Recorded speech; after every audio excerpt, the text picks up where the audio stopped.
அனைவருக்கும் வணக்கம். Welcome to peoples heroes academy. நான் 2024 குரூப் 4 எக்ஸாம் கிளியர் பண்ணியிருக்கேன் அப்படின்றது ஏற்கனவே சொல்லியிருக்கேன். ஸோ நான் கடந்து வந்த பாதையில் என்னென்ன ஸ்ட்ரகிள்ஸ் ஃபேஸ் பண்ணேன், என்னென்ன பிரச்சனைகளை நான் சந்தித்தேன், அந்த பிரச்சனைகளை நான் எப்படி சமாளித்தேன், நான் என்னென்ன தப்புகள் பண்ணேன் அப்படின்றத பற்றிலாம் தான் நான் உங்களுக்கு யூஸ் ஆகும் அப்படின்றதுக்காக ஷேர் பண்ணிக்கிட்டு இருக்கேன். அதுக்கு முன்னாடி நம்ம சேனலை யாரும் சப்ஸ்கிரைப் பண்ணல அப்படின்னா சப்ஸ்கிரைப் பண்ணிட்டு கிளாஸை கண்டினியூ பண்ணுங்கள். ஓகேங்களா? ஓகே. ஏற்கனவே நான் பேசியிருந்தேன். 2019 டிசம்பரில் படிக்க வந்த நான் 2021 டிசம்பர் வரைக்கும் படித்த விஷயங்கள் எல்லாமே புஷ்பா படம் பார்த்துட்டு இருக்கப்ப சிலபஸ் மாற்றுறாங்க. டிஎன்பிஎஸ்சி புஷ்பா டிஎன்பிஎஸ்சினா ஃப்ளவர் நினச்சியா ஃபயர்டா அப்படின்னு சொல்லி டிஎன்பிஎஸ்சி சிலபஸ் மாற்றி விட்டாங்க.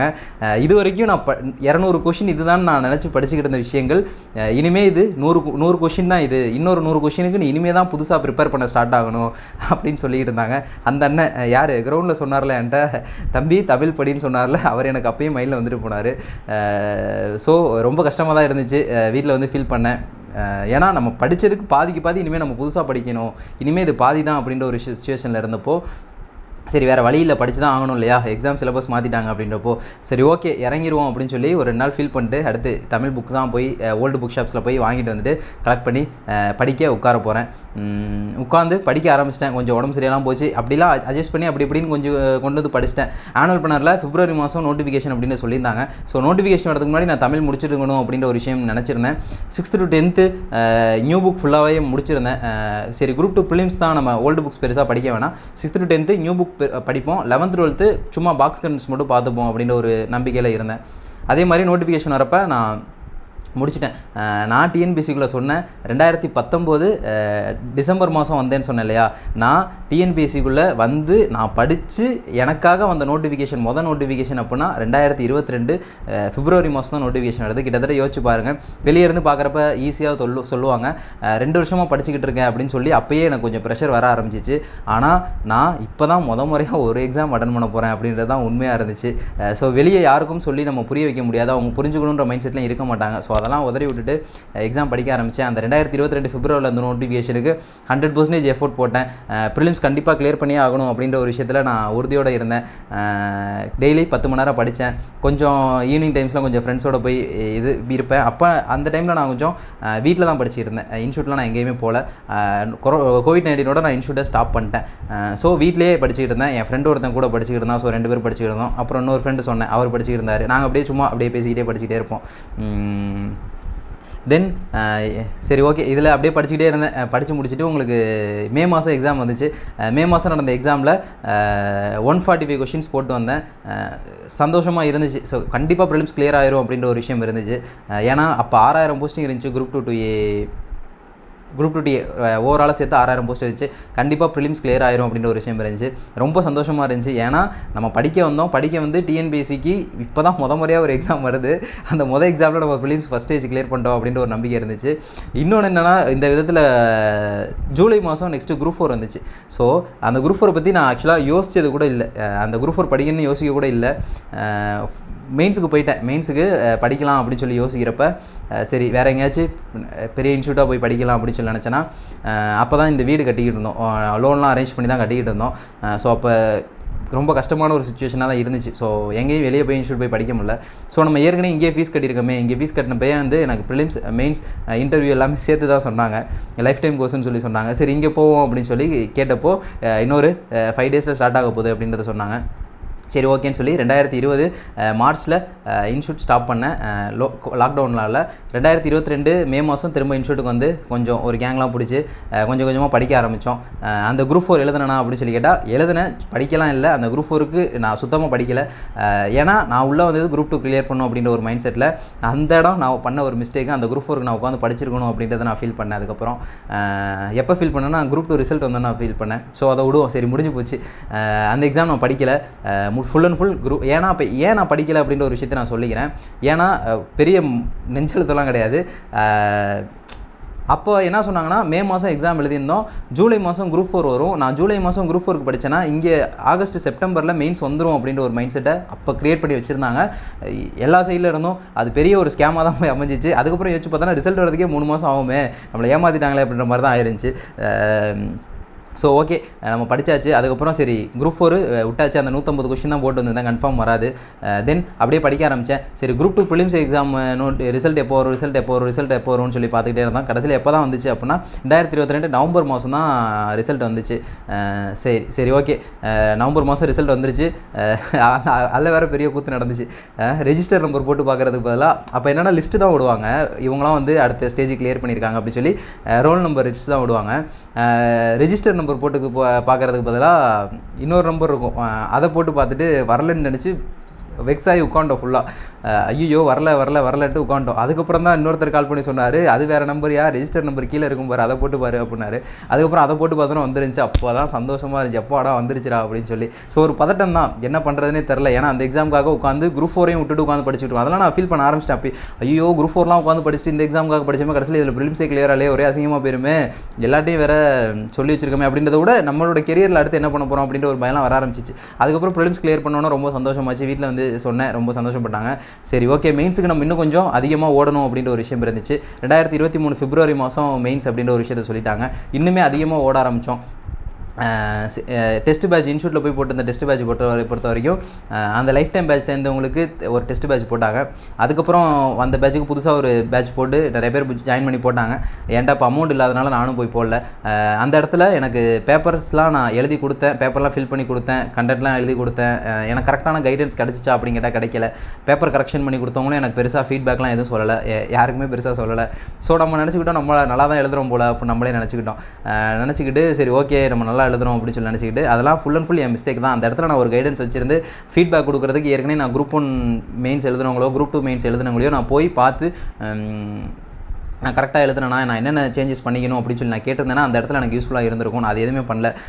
சரி அங்கே தான் நம்ம இது பண்ணியிருக்கோமே, அவங்கள்ட்ட நம்ம கேட்டுப்போம், அவங்க சொல்கிறாங்க அப்படின்னு சொல்லி ஒரு விஷயத்தில் அப்படியே போயிட்டேன்.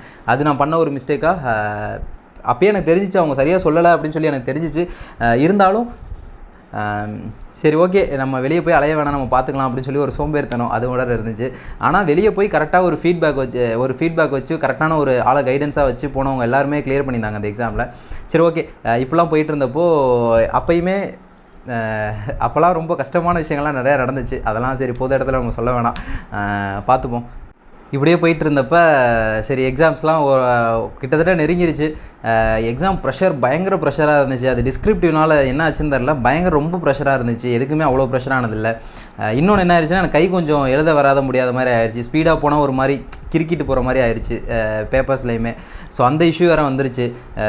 ரொம்ப பயங்கர ப்ரெஷர் ஆயிடுச்சு. கடைசி ஒரு 2 வாரம் அந்த எக்ஸாம் ஃபீவரானு சொல்லுவாங்களே, அதுவா என்னன்னு தெரில, ஃபீவர் வந்து அது ஒரு வாரம் சுத்தமாக படிக்க முடியாத மாதிரி அவ்வளோ ஹெவி ஃபீவர் ஆகி அந்த மாதிரி ஆயிடுச்சு, பெட் ரெஸ்ட் எடுக்கிற மாதிரி.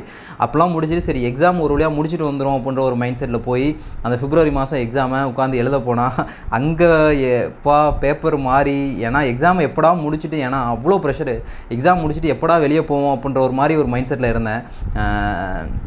ஏன்னா எனக்கு இவ்வளோ பிரச்சனை இருந்ததுனால தென் அங்கே உட்காந்தா பேப்பர்ஸ்லாம் மாறி வந்து அது வேறு ஒரு பெரிய இஷ்யூ ஆயிடுச்சு. அது எல்லாருக்குமே தெரிஞ்சிருக்கும் கடைசி குரூப் 2ல் அவ்வளோ பெரிய இஷ்யூ ஆயிடுச்சு. சரி ஓகே தமிழ் எலிஜிபிலிட்டி அப்படி முடிஞ்சிச்சு. மதியானம் எக்ஸாமில் கொஞ்சம் கரெக்ட் பண்ணி கொடுத்துட்டாங்க. எக்ஸாம் முடிச்சுட்டு அந்த 5:30க்கு வெளியே வந்தோன்னே என்னான்னு தெரில, அவ்வளோ ஒரு நிம்மதியாக இருந்துச்சு, ஒரு மாதிரி பீஸ்ஃபுல்லாக இருந்துச்சு. முடிச்சுட்டோண்டா ஒரு வழியா அப்படின்ற மாதிரி ஒரு மைண்ட் செட்டில் இருந்துச்சு. எக்ஸாம் நல்லா பண்ணியிருந்தேனான்னு கேட்டால் எல்லா கொஸ்டினுமே அட்டன் பண்ணியிருந்தேன். நல்லாவே கொஞ்சம் ப்ரெசன்டேஷன் பண்ணியிருந்தேன், கொஞ்சம் கண்டென்ட்டும் நல்லா கொடுத்துருந்தேன். என்னோடய ஹேண்ட் ரைட்டிங் மட்டும் கொஞ்சம் பேட் ஆயிடுச்சு, அது எதுவுமே பண்ண முடியல. சின்ன பிள்ளைல நல்லா தான் எழுதிக்கிட்டு இருந்தேன். அதுக்கப்புறம் என்ன ஆச்சுன்னே தெரில, ஸ்பீடாக எழுதுறப்போ ஒரு மாதிரி கிரிக்கிட்டு போகிற மாதிரி ஆயிடுச்சு. ஹேண்ட் ரைட்டிங் பேடாக இருந்துச்சு. ஆனால் டிஎன்பிசியோட இன்ஸ்ட்ரக்ஷன்ஸில் கொடுத்துருப்பாங்க ஹேண்ட் ரைட்டிங்லாம் வந்து மார்க் கிடையாது அப்படின்னு ஒரு விஷயம் கொடுத்துருப்பாங்க. ஸோ அதில் நான் நம்பிக்கிட்டு இருந்தேன், நம்ம கண்டென்ட் நல்லா கொடுத்துருக்கோமே கன்ஃபார்ம் வந்துடும் அப்படின்னு சொல்லி. ஸோ பார்த்துக்கலாம் அப்படின்னு சொல்லி எக்ஸாம்லாம் முடிச்சாச்சு.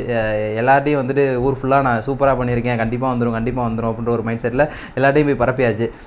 அப்படியே போயிட்டு இருந்துச்சு. ஸோ எக்ஸாம் முடிச்சிட்டோம். 2023 பிப்ரவரி எக்ஸாம் முடிச்சிட்டோம். முதல் முறையாக எக்ஸாம் முடிச்சுட்டு கண்டிப்பாக வந்துடும் அப்படின்ற ஒரு மைண்ட் செட்டில் இருக்கப்போ சரி நெக்ஸ்ட் என்ன பண்ணுறதுனே தெரில. அப்படியே ஏதாச்சும் பண்ணலாமா அப்படின்னு சொல்லி கேட்டிங்கன்னா எதுவும் பெருசாக படிக்கலை. எஸ்ஐ எக்ஸாம் நடுவில் ஒன்று வந்துச்சு, கரெக்டாக கான்சன்ட்ரேஷன் பண்ணி படிக்கலை. இன்னொன்று பார்த்தோன்னா எஸ்ஐ எக்ஸாமுக்கும் டிஎன்பிசி எக்ஸாமுக்கும் நிறையா இருக்கும். டிஎன்பிசி நம்ம சிலபஸஸ் பார்ப்போம், எஸ்ஐ பொறுத்த வரைக்கும் நம்ம ஃபுல் அண்ட் ஃபுல் அட்டை டு அட்டை படிக்கிற மாதிரி இருக்கும் ஸ்கூல் புக்ஸை. தென் அசிஸ்டன்ட் ஜெயிலர்னு சொல்லி ஒரு எக்ஸாம் வந்துச்சு. குரூப் 2 மெயின்ஸுக்கு என்ன சிலபஸில் படித்தோமோ அதே இது சிபிடியில் நடக்க போகுது அப்படின்ற ஒரு மாதிரி ஒரு எக்ஸாம். பசங்களுக்கு மட்டும் 54 வேக்கண்ட் இருந்துச்சு, பொண்ணுங்களுக்கு ஒரு 4 வேக்கண்ட் இருந்துச்சு. ஸோ அந்த எக்ஸாம் படிக்கலாம் அப்படி சொல்லி ஆரம்பித்து பெருசாக படிக்காமல் அப்படியே விளையாடிக்கிட்டே அப்படியே படத்துக்கு போயிட்டு அப்படியே ஃப்ரெண்ட்ஸோடு சுற்றிக்கிட்டே பெருசாக படிக்கலை. அந்த எக்ஸாம் எழுதி முடிச்சுட்டு அந்த ரிசல்ட் பார்க்குறப்போ ரொம்ப ஃபீல் பண்ணேன், இந்த எக்ஸாம் ஒழுங்காக படிச்சிருக்கலாம்னு சொல்லி. ஏன்னா நான் சொன்னேன் 54 வேக்கண்ட்டு பசங்களுக்கு மட்டும், 4 வேக்கண்ட் பொண்ணுங்களுக்கு மட்டும் அப்படின்னு சொல்லி. ஓவரால் ரேங்கில் நான் 104வது ரேங்கில் இருந்தேன். ஓவரால் ரேங்க் 104வது ரேங்கில் இருந்தேன். எனக்கு முன்னாடி கண்டிப்பாக நிறைய பொண்ணுங்க இருந்திருப்பாங்க. மொத்தம் பசங்களுக்கு மட்டுமே 54 வேக்கண்ட் இருந்துச்சு. கண்டிப்பாக எனக்கு முன்னாடி ஒரு 50 பொண்ணுங்களாச்சும் இருந்திருப்பாங்க. கம்யூனல் ரேங்க் 54 இருந்துச்சு, ஓவரால் ரேங்க் 104 இருந்துச்சு. ரொம்ப ஃபீல் பண்ணேன், அந்த எக்ஸாம் இன்னும் கொஞ்சம் படித்து எழுதிருக்கலாமோ, ஏன்னா அது வந்து எஸ்ஐ கேட்ரு குரூப் 2 லெவலில் வரும். ஸோ அந்த எக்ஸாமில் நம்ம கிளியர் பண்ணியிருக்கலாமோ அப்படின்னு சொல்லி பார்த்தப்போ சரி வராது விட்டுருவோம் அப்படின்னு சொல்லிட்டு இன்னொரு ஹோப் ஏற்றிக்கிட்டேன். என்ன அப்படின்னா, இந்த எக்ஸாம்லேயே நம்ம இவ்வளோ மார்க் வந்திருக்கு, 54 வேக்கண்ட் தான் இருக்குது, நம்ம இதில் இந்த லெவல் டாப்பில் இருக்கோம். ஸோ நமக்கு குரூப் 2 6000 வேக்கண்ட் இருக்கு இல்லையா, ஸோ கண்டிப்பாக உள்ளே போயிடுவோம் அப்படின்ற ஒரு மைண்ட் செட்டில் இன்னும் கொஞ்சம் இது ஏற்றிட்டு சந்தோஷமாக சுற்றிக்கிட்டு இருந்தோம். அப்படியே சுற்றிக்கிட்டே இருக்கப்போ நிறையா படத்துக்கு போயிட்டு இருந்தேன். அந்த டைமில் நிறையா மூவிஸ் ரீரிலீஸ் பண்ணாங்க, எல்லாத்தையும் போய் பார்த்துக்கிட்டு இருந்தேன். எனக்கு கொஞ்சம் சிம்பு பிடிக்கும் அப்படின்றதுனால சிம்பு படங்கள்லாம் கொஞ்சம் நிறையா பார்த்துட்டு இருந்தேன். அந்த டைமில் என்ன பண்ணேன்னா, மன்மதன் படம் வந்துருச்சு. கரெக்டாக ரிசல்ட் வர அன்றைக்கி நான் என்ன படம் பார்த்துருந்தேன், மன்மதன். சிலபஸ் மாத்திர புஷ்பா எப்படி பார்த்துட்டு இருந்தனோ அதே மாதிரி இங்கே மன்மதன் படம் பார்த்துட்டு இருக்கேன். உட்காந்து பார்த்துட்டு இருக்கப்போ கிளைமேக்ஸ்க்கு ஒரு ½ hour இருக்கும்போது குரூப் 2 ரிசல்ட் வருது. குரூப் 2 ரிசல்ட் வந்து உங்களுக்கு அடுத்த இன்டர்வியூ ப்ராசஸ் இருக்குது அப்படின்றதுனால ரோல் நம்பர் ரெஜிஸ்டர் நம்பர் ஃபுல்லாக விடுவாங்க. என் ரெஜிஸ்டர் நம்பர் போட்டு பார்த்தேன், வரல. சரி ஓகே, நம்ம குரூப் 2 வரலன்னா என்ன, குரூப் 2 கன்ஃபார்ம் வந்துடும். அப்பயுமே எனக்கு சுத்தமாக கொஞ்சம் கூட நான் மனசு தளரவே இல்லை. கண்டிப்பாக நமக்கு வந்துடும் அப்படின்னு சொல்லி படத்தில் இன்ட்ரெஸ்ட்டாக காட்டி படத்தை பார்க்க ஆரம்பிச்சிட்டேன். அதுக்கப்புறம் கொஞ்சம் தூரம் வெளியே வந்து இன்ஸ்டியூட் வந்ததுக்கப்புறம் பார்த்தோன்னா ரிசல்ட் வந்துருந்துச்சு. ரிசல்ட் ஓப்பன் பண்ணி பார்த்தா நாட் ரீச்டு ஜோன்னு சொல்லி வந்துருச்சு. ரொம்ப எக்ஸா ஆயிடுச்சு. சரி எனக்கு மட்டும் தான் வந்திருக்கு, சரி வேறு யாராச்சும் நம்ம ஃப்ரெண்ட்ஸு நம்ம இன்ஸ்டியூட்டில் படித்தவங்க யாருக்காச்சும் வந்துருக்குமான்னு கேட்டால் யாரை கேட்டாலும் நாட் ரீச்டுன்னு சொல்லி வந்துருந்துச்சு. அப்போ யாருக்கு தாண்டா ரீச் வந்திருக்கு, சரி எதுவும் பிரச்சனையா அப்படின்னு சொல்லி தெரில. அதுக்கப்புறம் வச்சு பார்த்தா ஒரு சிலருக்கு வந்துருந்துச்சு. இங்கிலீஷ் மீடியத்தில் எழுதினவங்களுக்கு நிறைய பேர் வந்துருந்துச்சு, தமிழ் எழுதினவங்களுக்கும் ஒரு சிலருக்கு வந்துருந்துச்சு. ஸோ ஓகே, நமக்கு அது அவ்வளோதான் அப்படின்ற மாதிரி ஒரு மைண்ட் செட்டு ஃபிக்ஸ் ஆயிடுச்சு. இன்னொரு கஷ்டங்கள் நிறையா இருந்துச்சு. என்னன்னா 2022 நம்ம கிட்டத்தட்ட நான் படித்து எழுதின ஒரே எக்ஸாம், இது வரைக்கும் படித்து எழுதின 100% எஃபோர்ட் போட்டு படித்து எழுதின ஒரே எக்ஸாம்னா இந்த எக்ஸாம் தான். ஸோ அந்த எக்ஸாம் வந்து ஃபெயில் ஆனது வந்து ரொம்ப அஃபெக்ட் பண்ணிச்சு. கண்டிப்பாக வீட்டிலலாம் வந்து எப்படா ஃபேஸ் பண்ண போகிறோம் அப்படின்ற ஒரு விஷயம் இருந்துச்சு. வேறு வழி இல்லை, வந்து சொன்னேன் பார்த்துக்கலாம். வீட்டில் சொன்னது அந்த விஷயம் தான். ரொம்ப சப்போர்ட் பண்ணாங்க வீட்டில். பார்த்துக்கலாம் விடு, இந்த எக்ஸாம் இல்லைனா என்ன, அடுத்த எக்ஸாம் இருக்குது பார்த்துக்கலாம் அப்படின்ற மைண்ட் செட் தான் சொன்னாங்க. அடுத்த எக்ஸாம் படி, அதுக்கு மேலே படி, கிளியர் பண்ணிக்கலாம் அப்படின்ற ஒரு விஷயம் சொன்னாங்க. எனக்கு அந்த இடத்துல ஏன் ரொம்ப கஷ்டமாக இருந்துச்சுன்னா, இது வரைக்கும் எதுலேயுமே ஒரு மாதிரி ஃபெயிலியர் பார்க்காத மாதிரியே நான் ஃபீல் பண்ணிகிட்டு இருந்தேன். முதல் முறையாக ஒரு ஃபெயிலியரை நான் கஷ்டப்பட்டு சந்திச்சேன்னு சொல்லலாம். ஏன்னா படித்து முடிச்சோடனே நான் இன்டர்வியூக்கு போனேன், வேலை கிடச்சிருச்சு, அந்த மாதிரிலாம் நான் சுற்றிக்கிட்டு இருந்தப்போ முதல் முறையாக ஒரு ஃபெயிலியரை ஃபீல் பண்ணப்போ எனக்கு கஷ்டமாக தான் இருந்துச்சு. ஸோ ஓகே, இதோட இந்த பார்ட்டை முடிச்சுப்போம். இந்த பதிவில் நீங்கள் கற்றுக்க வேண்டிய விஷயங்கள் என்ன அப்படின்னு சொல்லி கேட்டிங்கன்னா 2 விஷயம் சொல்லுவேன்.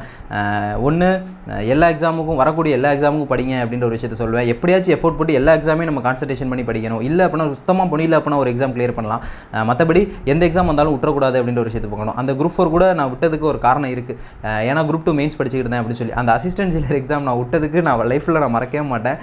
ஏன்னா எந்த எக்ஸாமே இல்லை, சும்மாவே சுற்றிக்கிட்டு இருந்தோம், ஆனால் சும்மா ஒழுங்காக படிக்கலை அப்படின்னு சொல்லி அது நான் ரொம்ப ஃபீல் பண்ணியிருந்தேன். ஸோ எந்த எக்ஸாம் வந்தாலும் ஏதாச்சும் ஒரு எக்ஸாமில் அட்டன் பண்ணி நம்ம ஜெயிச்சு டக்குன்னு உள்ளே போகணும், என்ட்ரி சீக்கிரமாக கொடுக்கணும் அப்படின்ற ஒரு விஷயத்தை பாருங்கள் அப்படின்ற ஒரு விஷயத்தை சொல்லுவேன். அதே போல் கரெக்டான கைடன்ஸ் வச்சுக்கோங்க அப்படின்றத நான் இங்கேயும் சொல்லுவேன். அந்த டிஸ்கிரிப்டிவ்க்கு எழுதுறதுக்கு எனக்கு கரெக்டான கைடன்ஸு, கரெக்டான ஃபீட்பேக் நான் கரெக்டான பர்சன்ட்டை போய் கேட்டிருந்தேன் அப்படின்னா நான் இன்னும் கொஞ்சமே என்னை நான் இம்ப்ரூவ் பண்ணியிருந்திருப்பேன் அப்படின்ற ஒரு விஷயம் கிடச்சிருந்துருக்கும். அட்லீஸ்ட் ரீச்டு ஜோன் போயாச்சும் நம்ம இதாக இருந்திருப்போம் அப்படின்ற ஒரு விஷயம் வந்துச்சு. ஸோ இதெல்லாம் நடந்தது. எப்போ ரிசல்ட் வந்துச்சு அப்படின்னா ஜனவரி மாதம் 2024 ஜனவரி மாதம் பொங்கலுக்கு முன்னாடி ரிசல்ட் வந்துச்சு. கண்டினியூஸாக ஒரு வாரம் லீவ் வேறு. ஸோ அந்த மாதிரி இருந்துச்சு. இந்த டைமில் தான் என்ன பண்ணுறது அப்படின்னு சொல்லி எந்த ஐடியாவுமே இல்லை. இதோட முடிச்சுப்போம். உங்களுக்கு 2 விஷயம் இதில் நான் சொல்லியிருக்கேன், அந்த விஷயத்தை கற்றுக்குங்க, அந்த தப்பு நீங்களும் பண்ணாமல் இருங்க. இதுக்கப்புறம் ஒரு 15 நாள்லேயே நமக்கு குரூப் 4 நோட்டிஃபிகேஷன் வந்துச்சு. அந்த குரூப் 4ல் நமக்கு வேலைடா அப்படின்னு சொல்லி நான் இறங்கி படித்தேன், குரூப் 4ல் வேலையை வாங்கிட்டேன். ஸோ இதுக்கப்புறம் நடந்ததை நம்ம அடுத்த பதிவில் பார்ப்போம். நன்றி, வணக்கம்.